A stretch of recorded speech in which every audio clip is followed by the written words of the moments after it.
Dacă sunt reprezentantul unei familii și vreau să beneficiez de ajutorul pentru încălzire, completez formularul Cerere declarație pe propria răspundere cu informații generale despre mine și despre membrii familiei, dar și cu date referitoare la tipul de energie utilizată pentru încălzirea locuinței, oferind detalii cu privire la denumirea furnizorului, codul titularului de contract,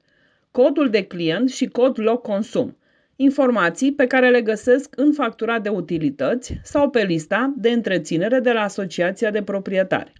Dacă vreau să beneficiez și de suplimentul pentru energie, pot primi sprijin suplimentar pentru iluminatul locuinței, pentru activități casnice, alimentarea echipamentelor electrice medicale și pentru asigurarea mijloacelor de comunicare care presupun utilizarea de energie, completând în formular fiecare tip de energie în parte, pe lângă datele menționate anterior.